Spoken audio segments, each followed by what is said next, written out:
This is a Film Stories original podcast. Love this podcast? Support this show through the Acast supporter feature. It's up to you how much you give, and there's no regular commitment. Just hit the link in the show description to support now. Selling a little or a lot? Shopify helps you do your thing however you cha-ching. Shopify is the global commerce platform that helps you sell at every stage of your business. From the launch your online shop stage to the first real-life store stage, all the way to the did we just hit a million orders stage. Shopify's there to help you grow. Shopify helps you turn browsers into buyers with the internet's best converting checkout. 36% better on average compared to other leading commerce platforms. Because businesses that grow, grow with Shopify. Get a $1 per month trial period at shopify.com/work. Shopify.com/work. This episode is brought to you by Progressive Insurance. Fiscally responsible, financial geniuses, monetary magicians. These are things people say about drivers who switch their car insurance to Progressive and save hundreds. Visit Progressive.com to see if you could save. Progressive Casualty Insurance Company and Affiliates. Potential savings will vary, not available in all states or situations. Hey, I'm Ryan Reynolds. Recently, I asked Mint Mobile's legal team if big wireless companies are allowed to raise prices due to inflation. They said yes. And then when I asked if raising prices technically violates those onerous two-year contracts, they said, "What the f*** are you talking about, you insane Hollywood ass?" So to recap, we're cutting the price of Mint Unlimited from $30 a month to just $15 a month. Give it a try at mintmobile.com/switch. $45 upfront payment equivalent to $15 per month. New customers on first 3-month plan only. Taxes and fees extra. Speed slower above 40 gigabytes. See details.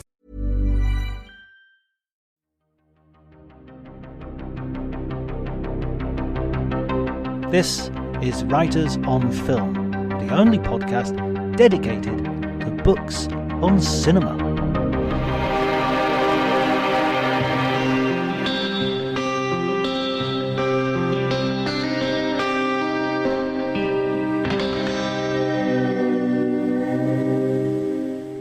Hello everybody and welcome to Writers on Film. My name's John Bleasdale and today I am going to be talking to William J. Mann, the author of Bogie and Bacall, the surprising true story of Hollywood's greatest love affair. It's an amazing book, rich in novelistic detail about one of the most iconic couples Hollywood has ever boasted, the Amber Heard and Johnny Depp of their day, you could say. We have a wide-ranging conversation and I'm sure you're going to like it. Please remember to follow me on Twitter, Dr. Jonty, DRJONTY, and you can follow me on Threads with the same address, the same username, Dr. Jonty, DRJONTY, which is also my Instagram. And so it's all across the socials. You can do that. That would be wonderful. Remember to like, subscribe if you haven't already, and leave a review if you wish to encourage other people with similar interests to listen to the podcast. Before you do any of that, please enjoy the conversation.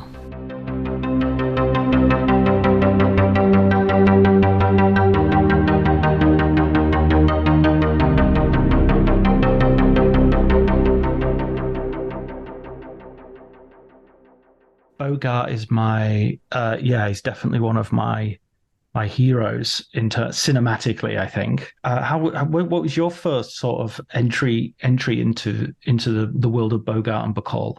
You know, I didn't approach this with a fan's eye. I wasn't. I mean, I'd seen the Maltese Falcon and Casablanca, of course, and liked Bogart, but I can't say that he was someone that I was jonesing to do a biography about. I was more in the Cary Grant camp or the William Powell, someone like that.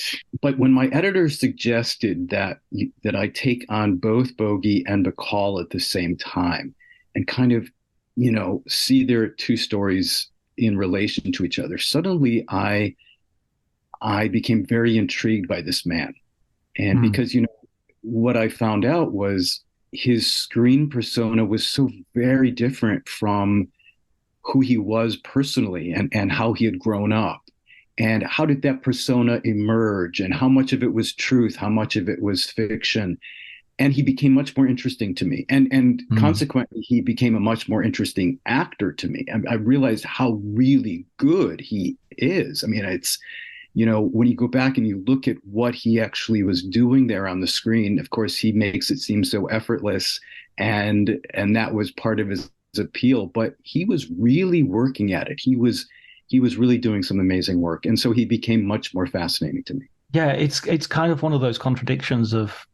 I often have friends who say, "Oh, I don't like looking at making of documentaries because it ruins the illusion." And I guess the same could be said to be true of biographies. That your job is kind of to deconstruct the very thing that we love. Yes, and you have to do that understanding that we are dealing with some treasures here. We're dealing with icons, illusions that people have, and my job, as I see it, isn't at all to dispel illusions as much as it is to understand those illusions and put them into context. I've always found the real story of whether of actors or of a film or a director, I found the real story is much more fascinating than the story that's sold. Sometimes there's truth to some of the stories that are told. I mean, I've also written about Elizabeth Taylor, who hewed very closely to her legend, but others did not. And to me, to do that, it's not an attempt to tear anything down, but to understand and I think make their stories even more interesting. If someone wants to read a book about the making of the Maltese Falcon or the African Queen, that's great and that's wonderful. My interest has always been about how did these movies and how did these actors get to where they are, and what did they tell us about the particular times they were living in, and what do they still tell us about who we are today? So that's really what I'm most interested when I'm doing a biography.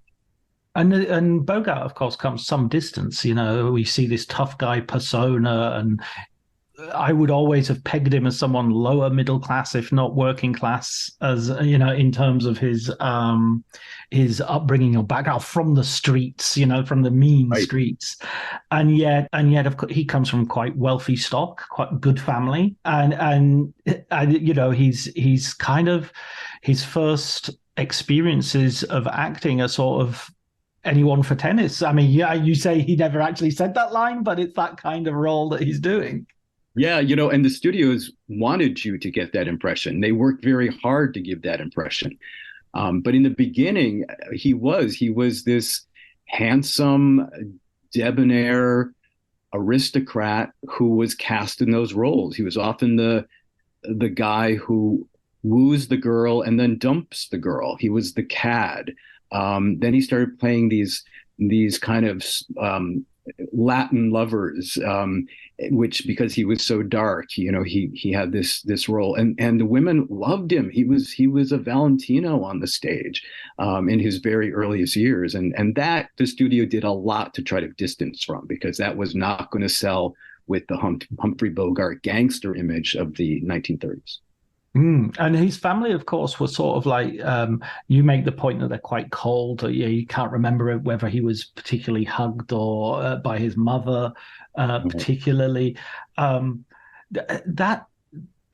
want to get too Freudian on your ass, but that seems to, you know what I mean? That seems to be a feeling that's where his emotional insecurity might be coming from as well. Yeah, absolutely. And, you can't avoid that. I mean, I've encountered this with other people I've written about, Katharine Hepburn, John Schlesinger, people who grew up in upper class, white, Anglo-Saxon Protestant families in that period. Almost all were treated at a distance from their parents. They were raised often more directly by nannies and nurses and governesses.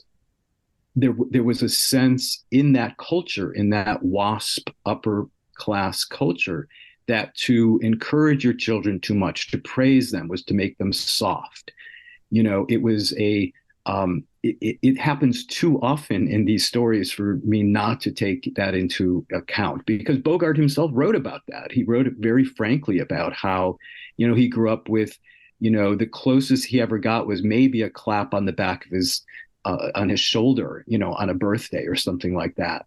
And it was very cold, very withdrawing. And then Bogart, because he wasn't performing in the way that young men of his class were supposed to perform, not only was he getting the distance and the lack of affection, he was getting the actual disapproval of his parents and the condemnation of his parents. So that imprinted him and was with him for the rest of his life.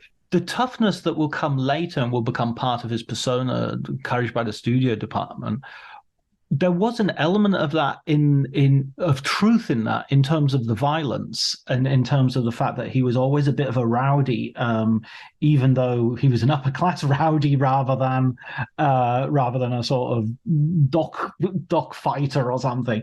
But that starts off pretty early on. Yes, oftentimes when you're told that you don't measure up, you can either accept that or you can fight back against it. And at various times, Bogie accepted it. At times, he would fight back and say, well, the hell with you, and he'd swing a punch. He was also small. I mean, he only stood about 5'7", and he was thin. He had sloping shoulders. And often guys who are built that way, they become pugnacious because they have to be. And, so he had a lot of chips on his shoulder, and he began to drink early. So the alcohol spurred that temper, that rage. So yeah, he did have that fighting spirit. That's true with his characters, kind of a smoldering anger that could come through. So that part of the image was based in reality.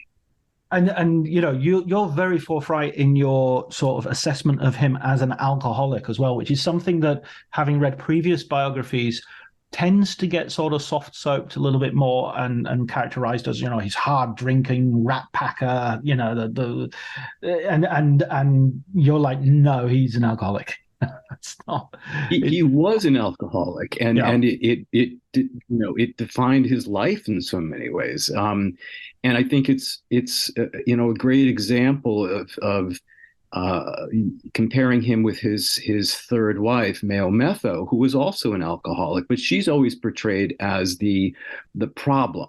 She's always played as the one who would get out of control when she drank.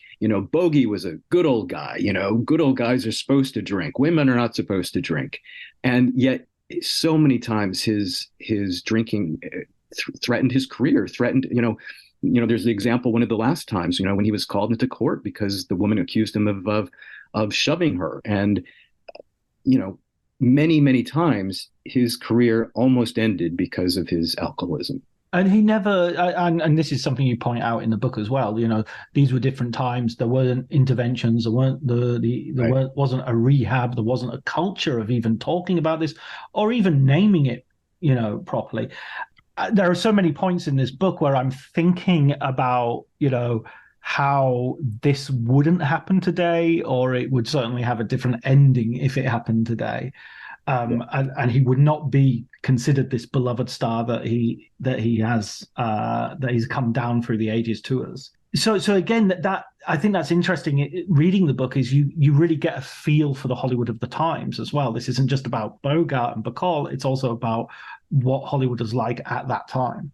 Yeah, it was part of the culture for men to drink and to act like that. If you didn't, you were seen as maybe being a little too prissy, or Clark Gable drank, Spencer Tracy drank. It was to be expected.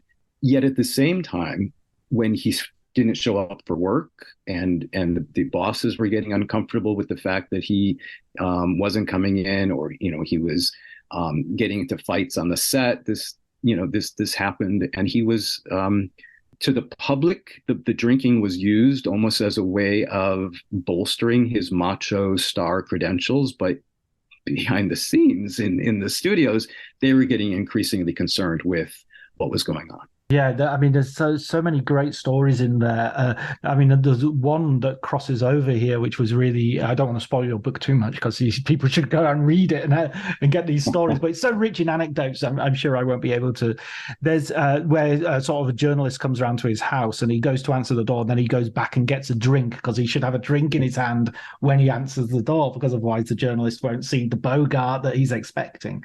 Yeah, I love that story. That's a great story. I thought that epitomized exactly what was going on here. It was a period when it was later in his life, and he was, thanks to Bacall, he was limiting his alcohol consumption, but it was now so much a part of his persona that Humphrey Bogart, who answers the door without a drink in hand, people would say, "What's wrong here?" And in fact, there were stories like that in the 1950s, the early 1950s, like, "What's wrong with Humphrey Bogart? He wasn't drunk when we saw him last time," Yeah, drinking and smoking constantly. I always think, like, as a side note, I always wonder what those Hollywood people smelled like, because I mean, before the smoking ban came in the UK in public places, I used to go to pubs and your clothes would reek, everything would reek, You'd wake up the next morning and it would smell like you were still in the club. I mean, it was your clothes, it hung on you. Yeah, it absolutely, it was, yet it was seen as glamorous. I think the idea of, smoke hanging throughout a room or even on someone's breath was seen as kind of glamorous and edgy and exciting. Yeah, and I guess if everybody's smoking, nobody cares. It's just like everything. Right. It just smells like air after a while. Exactly. And you mentioned his third wife, who I remember meeting her via David Niven's "The Moon Is a Balloon," in which he has a very funny section about Bogart and Bacall and the battling Bogarts. That's what they sort of become known as.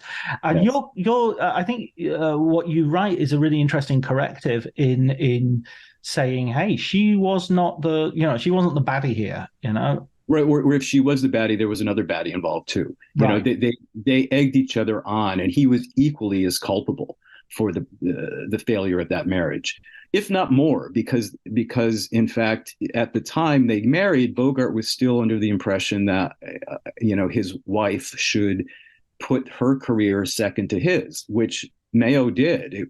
She was very happy. I mean, given the fact that her career was also in the tank at the time, she didn't really have much choice, but she did, and she really became a huge booster for him. And,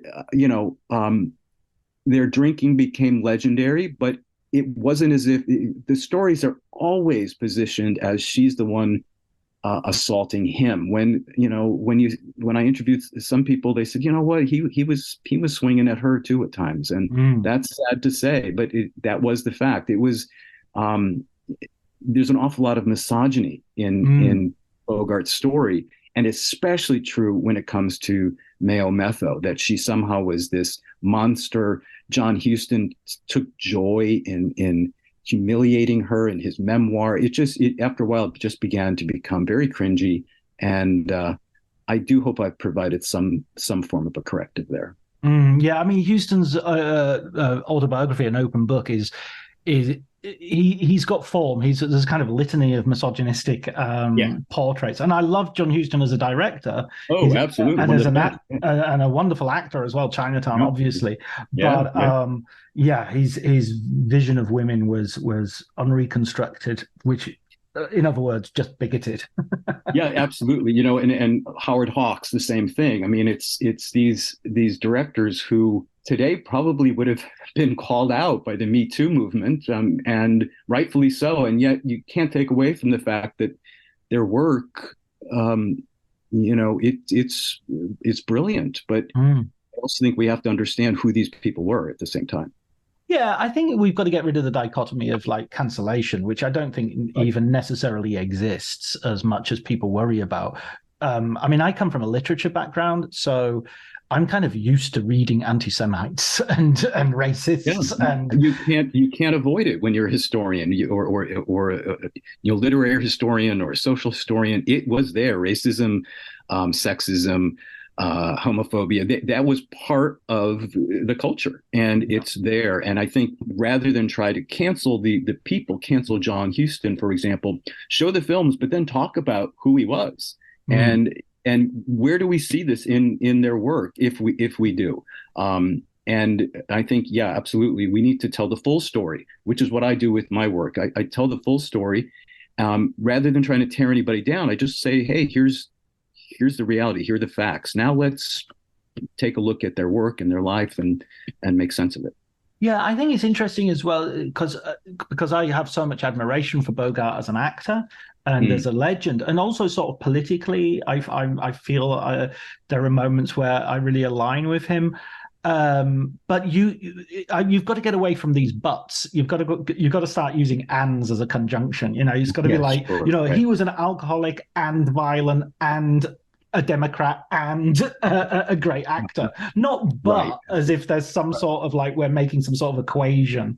It was just these were all part of the same thing. Let's move on a little bit to Betty Bacall because I mean one thing about I know less about Betty Bacall because obviously I've been I've nailed my colors to the mast as a Bogie fan. I mean, I hesitate to use the word fan because it's but yeah, I that's definitely I'm going to have to mea culpa that one. But with Betty Bacall, one thing I sort of came out at me was the fact that she was Jewish and the fact that her Jewishness had to be suppressed and had to be sort of written out of the picture. And the fact that I'm a big fan of Bogart and therefore I know about Bacall quite a bit. And that wasn't a thing that sort of sprang to mind instantly. That came as a little bit of a surprise. A kind of like, oh, maybe I did know that, but it wasn't fully present. It shows how successful that sort of realignment has been. Yeah, absolutely. I mean, it was astounding to go back and see how deliberate that was, and also see her discomfort with that, and her family's discomfort with that. Her ambition at that point, she was probably willing to do whatever the studio told her, write out my family, change my name. But at the same time, she did have some conflict with that and some, personal struggles with that. But in fact, she was deliberately cast as something she was not. Howard Hawks, who she was under personal contract with, did not even know she was Jewish when she first signed her, and she was terrified of what he might say when he found out, because he was very open with his anti-Semitism. He would make anti-Semitic jokes all the time, and she would cringe and she would sit there and say, what do I do? Do I ruin my career? Do I stand up for myself? In the midst of all this, her grandmother died, who was an immigrant from Romania. And I think her death really bothered her because she felt she was selling out her grandmother, who she loved very much. And later in her life, Bacall did make a point to speak to various Jewish organizations. In her memoir, talked about being Jewish. So it was almost a relief for her at that point, like saying, "Okay, I was forced to keep this quiet for so long, and now I'm gonna shout it to the world because that's who I am." Yeah. I mean, it comes as a moment which is really interesting, I think, where she has started a relationship with Bogart, and she says to him, I've got something to tell you, and she tells him she's Jewish, and he's like, "That's fine. What's the problem?" And it's kind of like, "Oh, great! There's the Bogie I love." Exactly. Yeah. I mean, Bogie really didn't have a lot of prejudices, and those that he did, he worked through them in the course of his life. He was, I came away with a great deal of admiration for him about his relationship with the world, because he grew, and I think Bacall was a big part of that. And he was, he was a misogynist, or at least a sexist in the early parts of his life, and treated his wives with a degree of chauvinism for certain. But by the end of his life, he was proud of Bacall, and he started to understand that women could play an equal role in his life, in society. And I think a lot of that had to do with the fact that when he and Bacall went to Washington, as you reference, in 1947 to speak out against the House Un-American Activities Committee, there were an equal number of women with them as there were men. And I think he saw himself standing shoulder to shoulder now with women and actually making a difference. Absolutely. And that is a moment which let's come back to that in a second, because I want to go back a little bit to Betty Bacall, who sort of becomes Lauren Bacall as a result of Howard Hawks. He renames her. But the other thing that strikes me is how young she is, and that's something you underline, that she's going through all these really difficult phases, having to negotiate dangerous men who have records, are on the record with being quite predatorial in their hunt for young women and sex, and she has to negotiate all of that, and it's really the unlikeliness of it really comes out in the book. Yeah, she became brilliant in how to deal with predatory men, and I think that was largely because she had a lot of experience with that in New York. She was this ambitious young woman, very pretty, very statuesque, who figured out, okay, I can get this audition because this man finds me attractive, but now how do I keep it at this level of professionalism and not let it go any farther? And I really think she was successful with that because she kept her boundaries. And I think there were times when, reading between the lines in her memoir, where she might have been able to get a little something more, but she suddenly withdraws from a project or writes, I didn't get it. And I think she realized, I'm not going to go in that direction. And I'm going to, step back. And she tells that funny story of Walter Pidgeon, trying to corner her in a hotel room and how she kept it at bay and got out of there. So she knew how to do it. But at the same time, Hollywood was much more difficult. She was very young. And she was very ambitious, and she was scared. She confided to friends that she was scared of. Not only was she scared of Hawks finding out that she was Jewish, but she was scared that he would put the move on her. And she was encouraged at times to go spend some alone time with him in his office, and she never did that. And part of the reason I think she hooked on to Bogie so quickly during the making of To Have and Have Not was because, okay, I'm safe here. This guy is not going to make a move on me. And well, he eventually gives her a kiss, but she knew that he was not predatory in that way. That was another thing about Bogie that really came through, is that he was not someone who made passes at his leading ladies. He there was never any kind of unwanted sexual advances on women that he worked with or on the set. Tended to be faithful to his wives for the most part. So she felt safe with him. Yeah, and he's sort of like, you describe him as a kind of romantic in that he's, he really wants to go home to when he does go home, when he's not out on a bender, right. he wants to have that one relationship that he's really in love with someone. That's right. Rather than, a series of flings. And she even describes that kiss in her memoir as not being a lunge, being sort of tentative sort of romantic kiss. So they come together on To Have and Have Not, which like many of these films which come up, it's always really funny to read how films that we now regard as classics were at the time of their making and conception were often seen as far less than what they would become. Casablanca is one of the best examples, where they in the commissary saying, what is this piece of shit? It's not got an ending. Right. Yeah. And To Have and Have Not was kind of seen as sort of like, oh, this is another chance to cash in on Casablanca. Yeah, absolutely. It's so, you can see the imprint of Casablanca all throughout. I mean, this is just another reworking of the Casablanca formula. And the film itself isn't that great, but it's made wonderful. It's made so watchable, so much fun, so exciting because of this chemistry between Bogie and Bacall.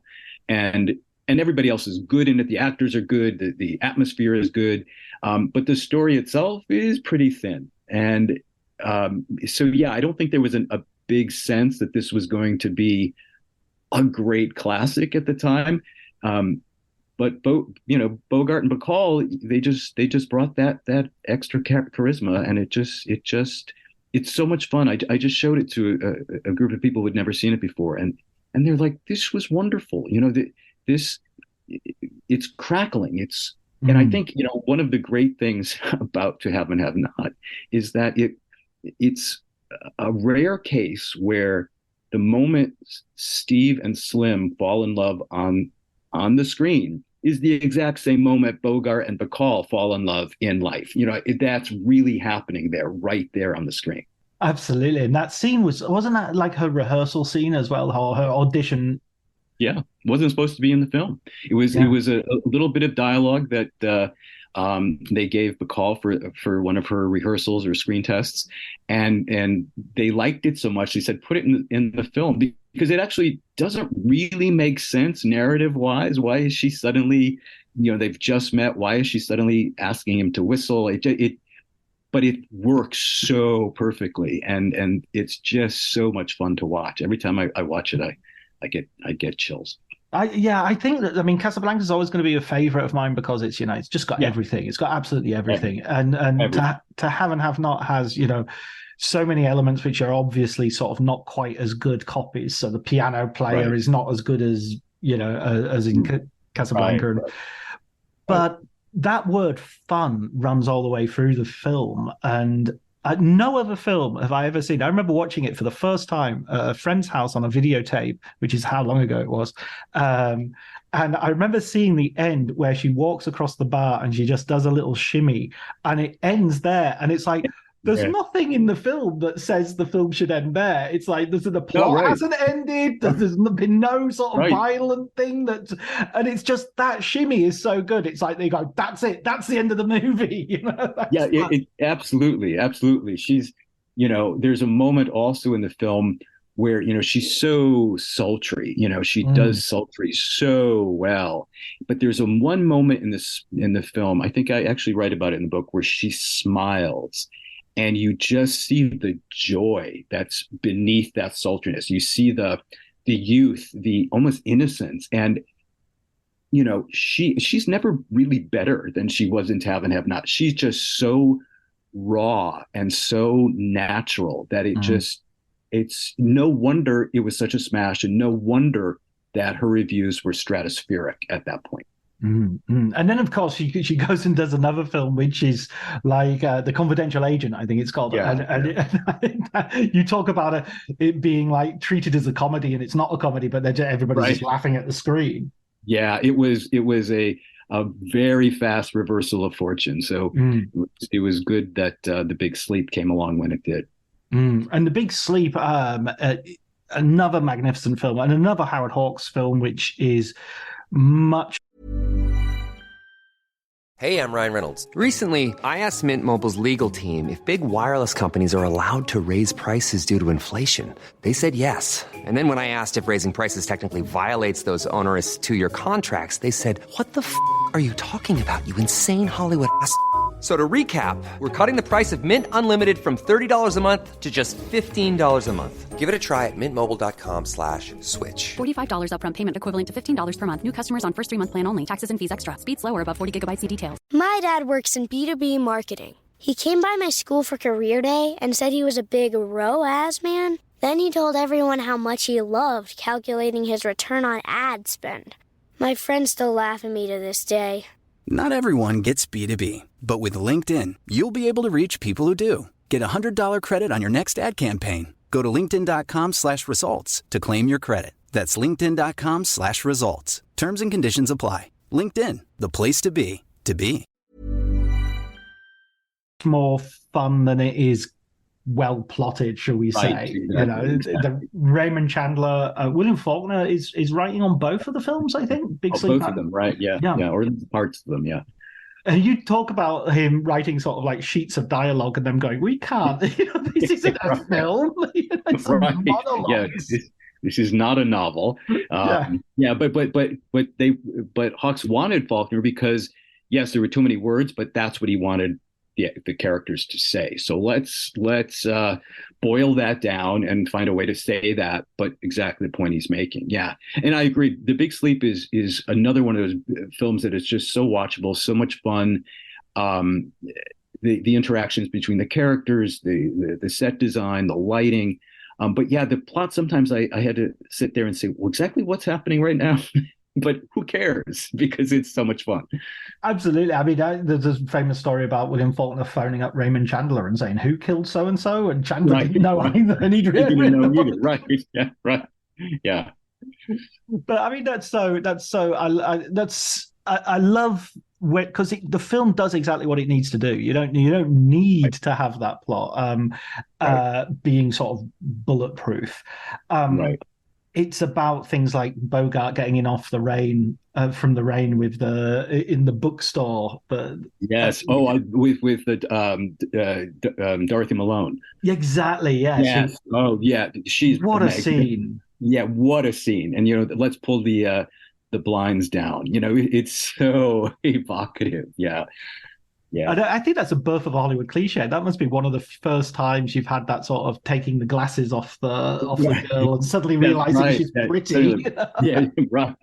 Yeah, she was a knockout. Right, exactly.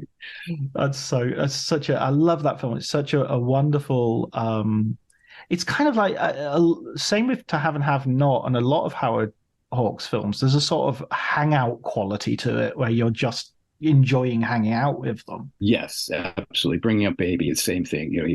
Even with the slapstick, but you love these people. You can't get enough of them. So going at this point, they're sort of riding high with these movies, and they're doing really, really well. And it seems to be a partnership. The divorce is relatively easy. It's kind of surprisingly easy, even though Bogie feels guilty about the divorce and what it, and his now ex-wife.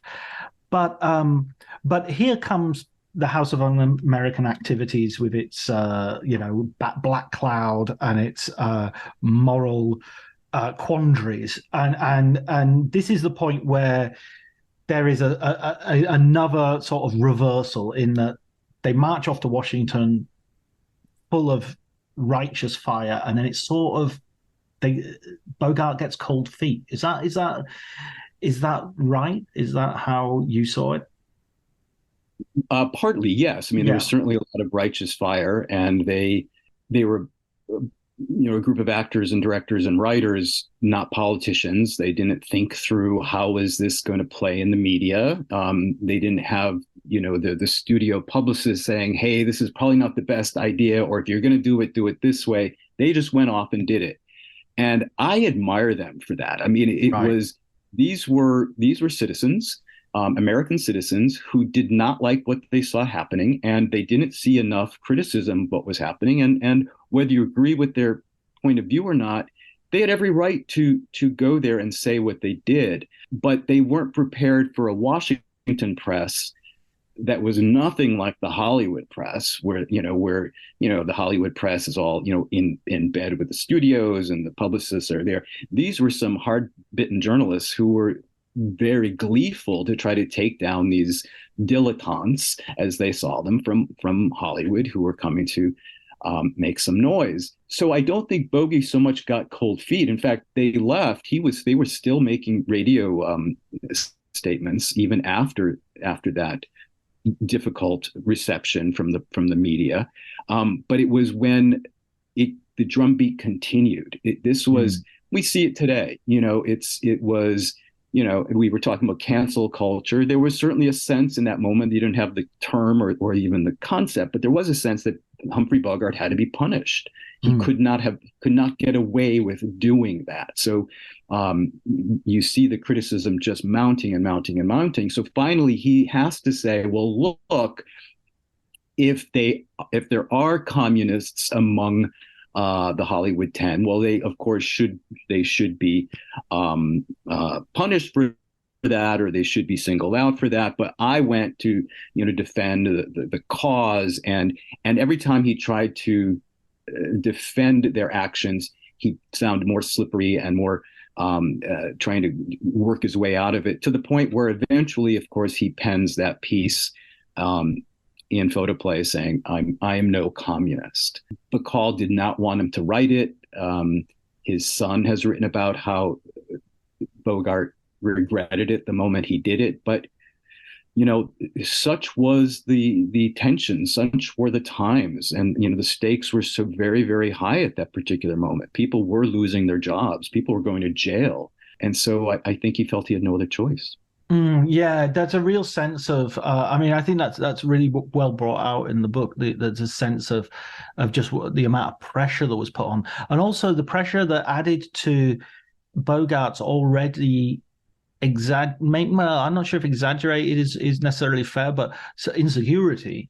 Because he's always looking out over his shoulder. And again, as a viewer or as an audience member, you tend to think of Bogart as being this unassailable, somebody who doesn't think twice about his status or his position in the industry because he's this huge icon. But of course, he, even at the height of his success, he's turning around and thinking that William Holden's coming through. And during the war, he's thinking, Jimmy Stewart's off fighting, and I'm here. And Clark Gable is almost as old as me, and he went and signed up. So there's all this simmering insecurity that in the background. And, Bacall has a lot of, as you say, does a lot of good for him in bolstering him and helping him out.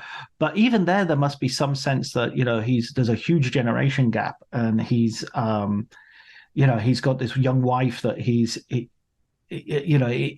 he going to live up to his legend with her even? Yes, there was an incredible fear that he was going to lose her to a younger man. Yeah.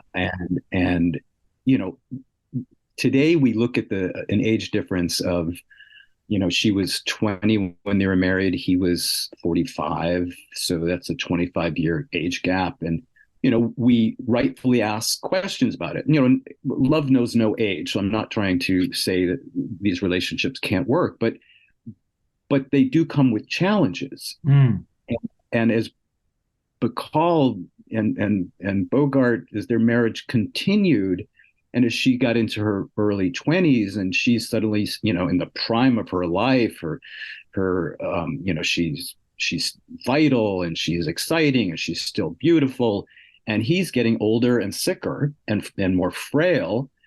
Yeah, he became very insecure about that. In fact, a number of people said that his greatest fear in that period was that he was going to lose her. And of course, there were moments where she was moving away from him sexually and or at least romantically, emotionally. We don't know if there was a sexual infidelity, but we do know that there was an emotional infidelity on both their parts, but mostly with her. And that was very, very frightening for him, the idea of losing her. And the fact that he's got all these people around him who sort of admire him, like people like Frank Sinatra, who sort of is famously sort of has him as the I don't know, den leader of the right. Rat Pack and all that sort of stuff. And yet, oh God, I don't know if I'd want Frank Sinatra as an enemy or as a friend. I'm not sure which would be worse. Yeah, I agree. Yeah, he was a bit of a snake in the grass there, I think, especially towards the end. Sinatra did admire Bogie, so that's why my gut tells me that the friendship with Bacall, while Bogie was still alive, remained that. But I think there was an incredible amount of flirtation nonetheless, and a lot of attention being paid back to each other. But I think, yeah, he could be very unscrupulous, but at the same time, I think his admiration for Bogie would have kept that relationship platonic, at least while Bogie was alive. Yeah, and I don't even want to speculate as to the time frame that he would consider respectful. Right. So you had the illness is a sort of tragic part of this story because it's obviously like no shit Sherlock moment of the guy who smokes all the time dies of cancer, and it feels like there are a lot of I mean, there feels like there are a lot of parallels with other stars of that generation. You know, I think immediately of someone like Spencer Tracy as well. You know, another great love affair that you actually mentioned in the introduction, as well as a sort of a possible competitor for the title of greatest Hollywood love affair. Right. It feels tragic because it also feels like he's coming into his own as an actor even more, if anything. Yes. Oh, absolutely. You look at the Caine Mutiny, right? I mean, it's just he's magnificent in that. And you know, had he lived, I think he would have gone on to because at that point he was more versatile than Gable, for example. He would have, I think he would have gone on to do some really interesting work in the 1960s, and even into the 1970s. So yeah, his loss was really felt, and yet at the same time, I think his illness, in some ways, provided the closure for so many things in his life, and in his marriage. So it's, you know, obviously he would have much preferred to live, I'm sure, and we would have much preferred to have him live. But I think during that illness, there was some sense of closure with some of those long-term issues that he'd been struggling with all his life. And when you see him, I mean, one other film I just need to mention is as proof of his status as an actor, above and beyond creating the Bogie image, if you like, is The Treasure of the Sierra Madre, which is a real step out. And I also want to mention at the other end of his career, right near the start of his career, certainly as a leading man, The Black Legion, which I think is a really underrated film, in which he definitely is not playing Humphrey Bogart. He's playing a character, you know. Right. Oh, I agree on Black Legion. It's phenomenal what he is able to do in that film.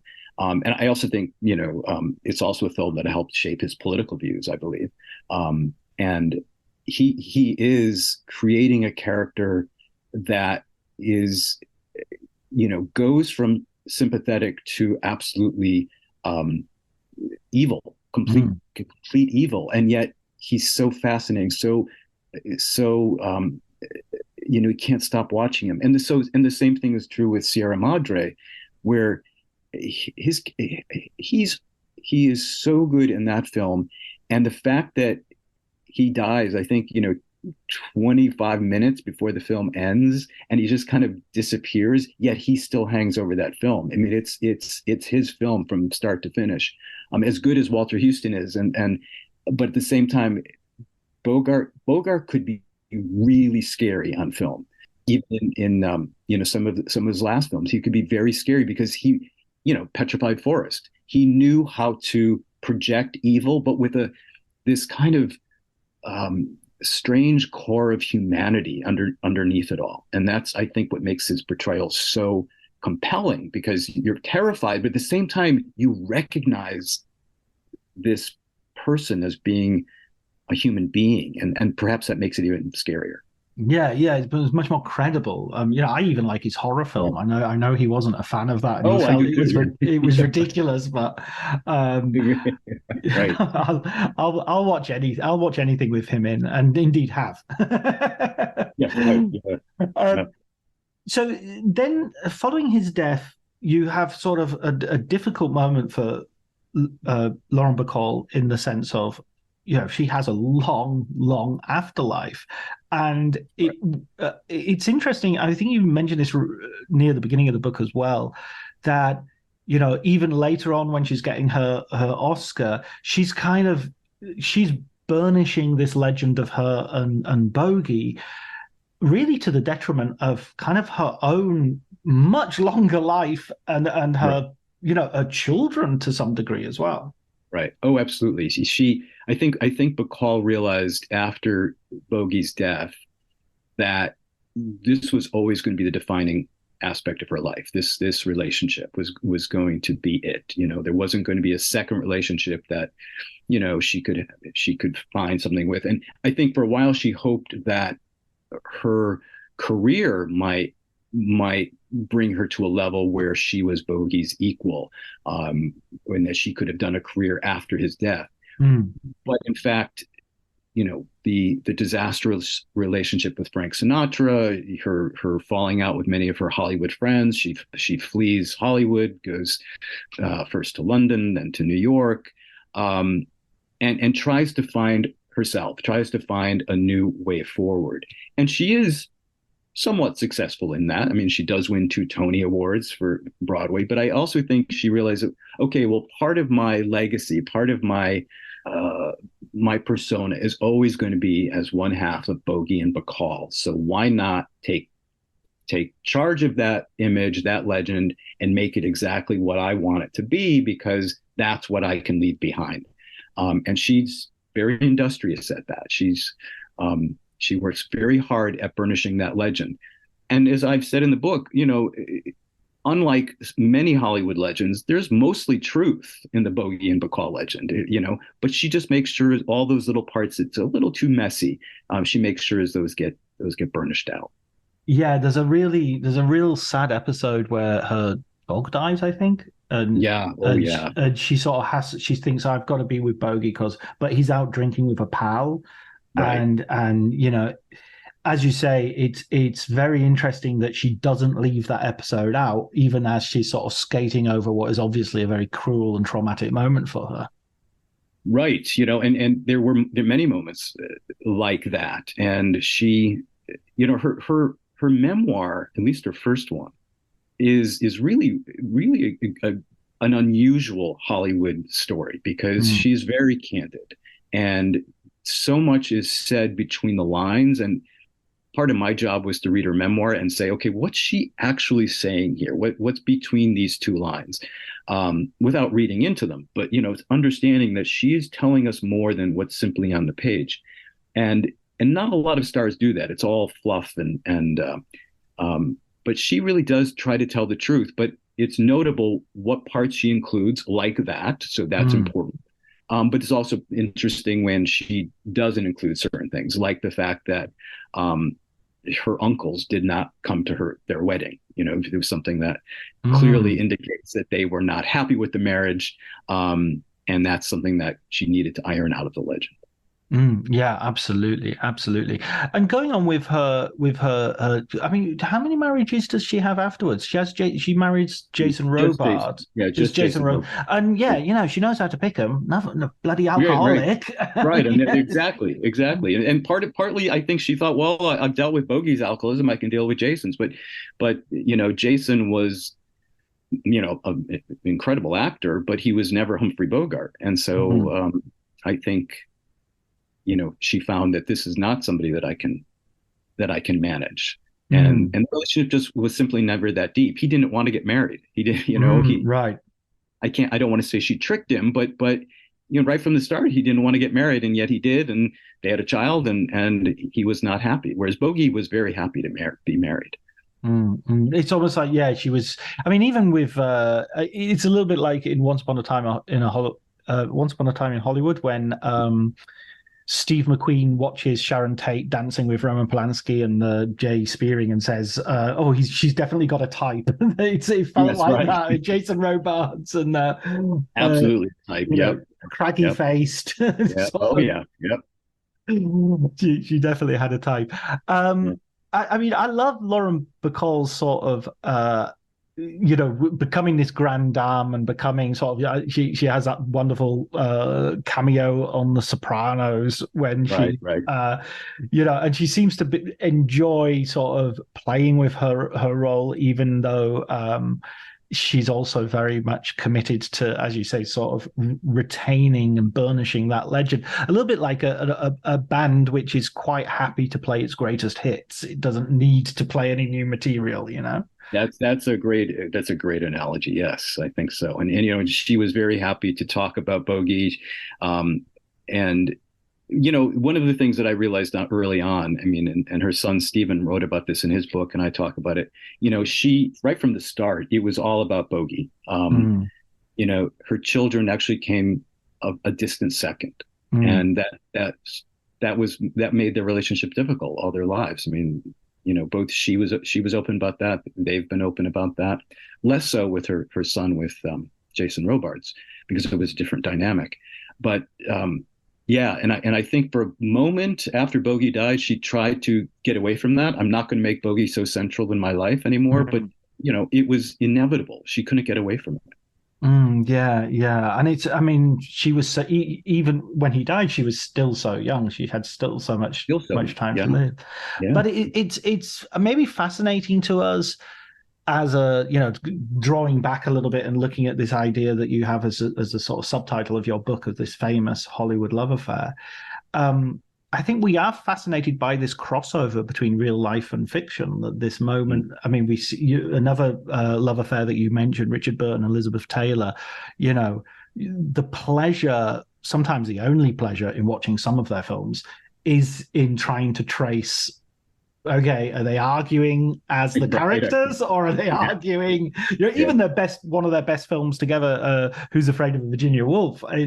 You really are sitting there going, "Is this anger and spite in the play, or is this just them?" You get a sense that this same exact scene has happened, beyond the cameras. They've been rehearsing this their whole lives. Yes, all their lives. Yeah. And the same's true of Bogie and Bacall. That that's as you say, that the moment we fall in love with them as characters, and they fall in love as characters, they're falling in love with each other as real people. That's right. I mean, I'm wondering if that happens anymore. I mean, presumably there's no reason it shouldn't, but it's almost as if we have become more squeamish about that sort of real life and movie life crossovers. Yeah, it's just people try to compare, today to classic Hollywood, and it's becoming increasingly difficult to do that because the form has changed, and the way we watch moving images has changed. We don't really go into theaters anymore to watch them. They aren't 15 feet in size. They aren't, gargantuan images in the dark. They're on smaller screens in our living rooms and on our computers and our phones. And it's really become much more, it's too cliche to say the magic is lost, because there's always going to be magic in things, in stories that are told on the screen, and no matter what the size is. But there was a mystique, there was a mystery that existed up until probably the middle part of the 1980s, and then got less and less from there, and probably was beginning to get less and less from the end of the studio system in the 1960s. And so it's hard to know what's real and what's not, because so many of the actors and performers today, they retain their characters on their Instagram feeds, or they try to show you parts of their life, so that kind of all bleeds into their on-screen performances. The very best actors, I think, do rise above this somewhat. Kate Blanchett or Meryl Streep or something. But at the same time, so many of the actors, celebrities, performers today, I'm not sure the right word, it's a 24/7 job now. You're being you everywhere, no matter whether you're shooting a part or you're on social media, or you're it's much more difficult to be able to compare. It's almost like what we saw back then, what we saw at Bogie and Bacall, we'll never really see again. We're going to see other wonderful things, but we're not going to see that anymore. Yeah, absolutely. And the context is, as you say, the context is totally. I mean, if I think about real life love affairs, you're thinking, I don't know, Jennifer Lopez and Ben Affleck now, or Brangelina back in the day, right? Kay, Pat, and Stu. I've forgotten how to say it now. Robert Pattinson and Kristen Stewart is what I'm. Kay Stu and Pats. And many of those, like especially the Brangelina, were simply reruns of Elizabeth Taylor and Eddie Fisher and Debbie Reynolds. I mean, it was, and they're marketed now, in ways that weren't then. Not to say that Bogart and Bacall weren't marketed; they definitely were. Right. But it was it wasn't a 24/7 idea. It was a sense that there was this mystery, and that we couldn't really penetrate what was going on behind that mystery, and nor did we expect to, nor did we even necessarily know there was a mystery. Now I think we presume there's a mystery all the time. We say, well, is this real? And they want us to believe that it's real. It's a whole different ballgame. Yeah, I it's funny because I recently had experience of in talking to Amber Heard, and the whole thing around that is just like there would be so many classical Hollywood stars who would be undone by mobile phone technology, because those scenes, as ugly as they might be, were probably being played out millions of times in other kitchens and other parts of Hollywood. Right. It's just that these guys are recording themselves rather stupidly. Right. Yeah, but technology has changed our relationship with celebrity. It has changed our relationship with entertainment. The line between what is entertainment and what is not is very thin, and it's why I say, and people say, oh, will you ever write a book that's about Hollywood in the 2000s or 2010s or something? I say, oh, absolutely not, because it's a world I don't recognize. I can't imagine what I would possibly have to say. Yeah, absolutely. That's another generation. There's a William Mann Jr. who can do that. Yeah, somebody, I don't know how people will do these books in the future, because people actually did this strange and rare thing back in the day where they actually wrote letters to each other, and you got letters, and they're preserved in archives, and I can see what people were saying. It doesn't exist anymore. No, not the hard copy, certainly not. No hard copies. Brilliant, William. Final question for our readers. I always love for our readers. Well, they are readers because they're listening to a podcast called Writers on Film, so of course they're readers. So for our listeners and readers, could you recommend a film book? And the choice is absolutely open to you. Something that maybe influenced you, or something you've just read and enjoyed. Wow, yeah, it's so many. I'm thinking. Nobody just says one, by the way. Everybody cheats. Gosh. Easy Rider's Raging Bull. Peter Biskind, yes. Peter Biskind. That's such an important book about the changeover to Hollywood. I mean, I also really love, this shows my interest in it. So that's my interest in the later Hollywood, but I'm also really interested in early Hollywood. So I love Kevin Brownlow's The Parade's Gone By. I think it's such an evocative piece on the silent era, particular biographies that I've really liked. I think Scott Iman's book on John Wayne was remarkable. It's a great book. John Wayne has never been a real favorite of mine, but I thought the book was really insightful and really interesting. And Pat McGilligan, I think anything that Patrick McGilligan has written, he's done a number of biographies, but he also did a really great series of interviews with screenwriters who had been blacklisted, and really important books. So anything that Patrick McGilligan has written. And Janine Bassinger's recent book on, and gosh, I'm forgetting the title, but it was on movie stars. Oh yeah, the star making machine is that on She did it with Sam Wasson. No, well, that's in that case it's called Hollywood and Oral History. Hollywood and Oral History. That's it. Yes, because Sam Wasson came on to speak, and I need to get Janine Bassinger on because she's Sam keeps saying I'll put you in touch with her so you can have her. One of the greats. Yeah, absolutely. Well, listen, William, thanks so much for a brilliant book. I loved reading about it. I loved the way these stories came together. It reads like a novel. It really does, and you have the thing I aspire to in my own writing, and that I love a book to do, which is it really puts you there. You have sort of you have the weather and what people, you know what I mean? You have the texture of the place as well as the events and the people, and I try to do that. Yes. Yeah, thank you. it's a real novelistic feel to it. I love that. So thanks very much for coming and talking to me. It's been delightful.